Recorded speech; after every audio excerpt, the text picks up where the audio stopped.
So yesterday this came out, and I double and triple checked all of the information, and now I'm doing the upload this morning, the video and the upload this morning, because I verified that according to the NHL and the NHL Players Association's notes and what was published on the NHL site, this is all accurate. Because when I saw it on Sportsnet, there was one item in particular that I thought, that's not right. That they don't mean that, do they? Apparently they do.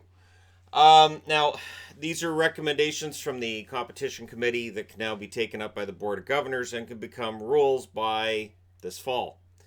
This is the process you have to go through. So when people were talking about controversial calls earlier in the playoffs, they said, they could change it if they wanted.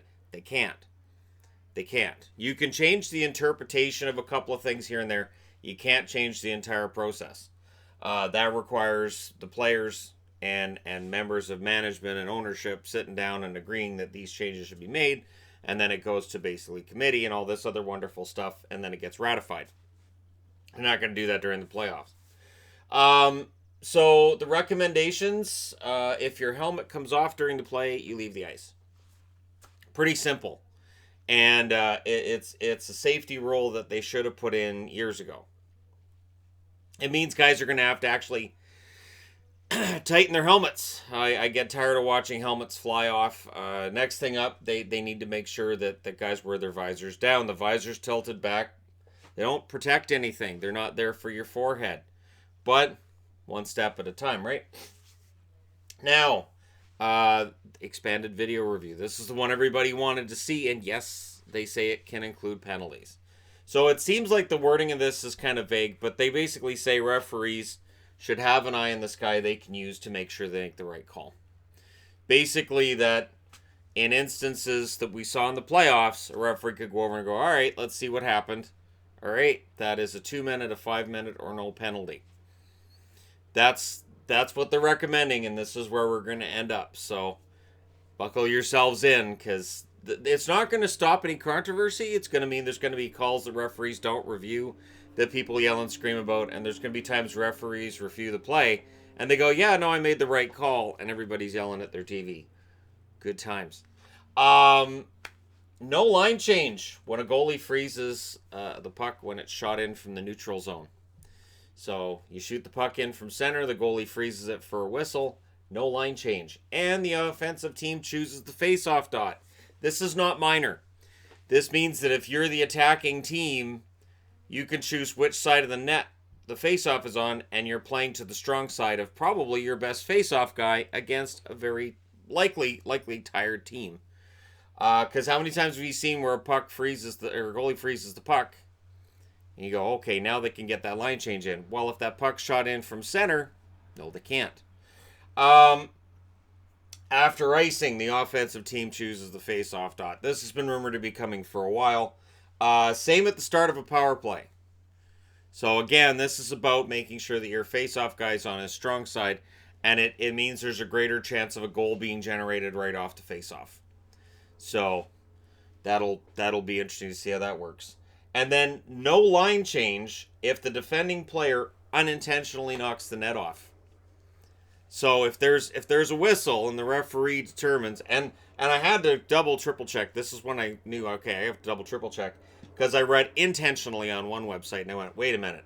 If he intentionally knocks the net off, that's a delay of game penalty. Well, if you unintentionally knock the net off, now you can't make a line change.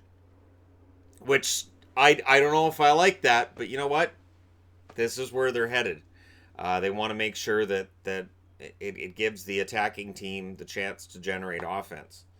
If attacking team is responsible for the puck going out of play, face-offs stay in the offensive zone. Yeah, I don't like this one. This one I've got to completely admit, I don't like it. I have always liked the idea that if the puck's in the other team's zone and you knock it out of play, the puck comes out to the neutral zone. That won't be the case anymore. I don't like it. That's one that I'm not sure who came up with that, and I'm not sure if I understand why. I understand that it's likely for that whole generating offense thing, but do you really want to reward guys who knock the puck out of play? So yeah, attacking player knocks the puck out of play. That's fine. The face-off stays in the offensive zone. Don't like that one. That's the only one that I look at and I go, I don't think so. Now, the last thing on the board is potentially major. Right now, to make the playoffs, it's regulation and overtime wins that is the initial tiebreaker. This is really, really vaguely worded in their press release. But what they appear to be looking at is that instead it'll just be regulation wins. So right now, if you look at NHL standings, it'll show ROW, which is regulation or overtime wins, meaning that shootout wins don't count in that column. So that is your first tiebreaker, and they're talking about changing it to regulation wins. But it's also worded as in like that there might be some other criteria. So we had some really weird scenarios for teams that might make or might miss the playoffs that thankfully were not needed this year. And so we'll see what kind of other changes they have in mind. So it's going to be a very interesting offseason. Again, these are not major changes because I don't think the game really needs it. But the expanded video review could cause things to change in how things are called and how much we argue after games. Honestly, I think this is going to make the arguing even more prevalent. I do. I have this funny feeling because before video review, we snipe about this call and that call. Stupid NHL. But it felt like that stuff went away a little bit easier. And I know, 1999, Brett Hall, never forget. But now it feels like we hang on to these things a little bit more, and I honestly think it's going to be like week one. A referee's going to call upstairs, and one fan base is going to be like, "Yeah, that's not a penalty," and then he's going to go, "Yeah, I made the right call," and everybody's going to lose their minds. So there you go. Let me know what you guys think in the comment section below, as I know you always will. Don't forget to hit like and subscribe if you're browsing your way through. You just happened upon this video, and hey, thank you guys so much for all your support and for watching. I'll talk to you again soon.